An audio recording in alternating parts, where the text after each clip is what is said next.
Okay, in the friction series, the last thing that we're going to discuss is the, the positive and negative effects of friction and precisely the advantages and disadvantages of friction. So there could be a lot of, advantages that we have been talking about so far. So the one of the most important advantage of friction is that it helps us to walk, right?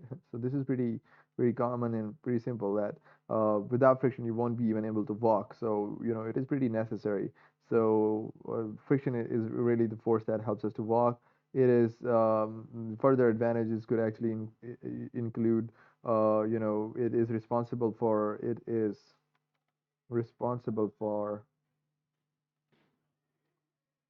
motion, right? Without friction, you won't be having many types of motions. For example, you won't be able to drive a car on the road. You won't be able to fly an aeroplane. You won't be able to ride on a horse. You won't be able to have many sorts of motions if you did not have friction, right? And other advantages also include a braking mechanism. So without friction, you won't be able to apply brakes. If you just start moving, you won't be able to stop. So braking is one of the important, uh, you know, advantage of friction. And further advantages include the, deterioration or burning of asteroids, burning of asteroids in atmosphere, because we see meteors and asteroids just falling down to the surface of the earth, and they don't actually come down, hit you, and cause any damage, because the atmosphere is full of air, and those molecules collide and stay in contact with the asteroid, and they really burn them down, because we understand that friction is something that causes a lot of heat energy to produce, and due to that heat energy they burn down, and we are safe from any sort of damage that asteroids could cause us. And other small advantages could also include the rubbing of hands actually produces friction and so heat. So whenever you're feeling cold, you can actually rub your hands.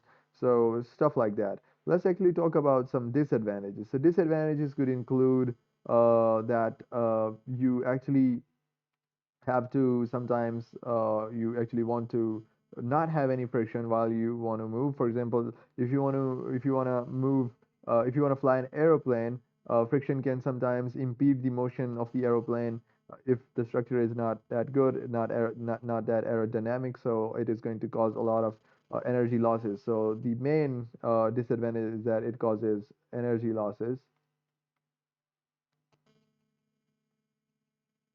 right? So by energy losses, what I mean is that it is going to, it will cause you, or it will want you to actually spend more energy on the propulsion of anything that you want to move. For example, the air resistance of that is going to stop a truck because it is flat from the front. It is going to be greater as compared to the air resistance of the car. So the truck is going to require more power in order to move, right? So it really causes a lot of waste of energy, right? So it also can cause irritating noise. So some noise effects could also be created by friction. So if two parts of a machine are actually having a lot of friction, they are going to create irritating noise, right? So there are several disadvantages of lower level, but they really don't overweigh the advantages of having this very beautiful concept that is there, that actually helps us. Uh, in fact, I would say that it really helps us to exist. Without friction, we won't even exist. So there are a lot of advantages and there are a lot of disadvantages as well, but the advantages are really something to appreciate. So that's how we end the discussion of friction, and I hope everything about the friction is clear to you.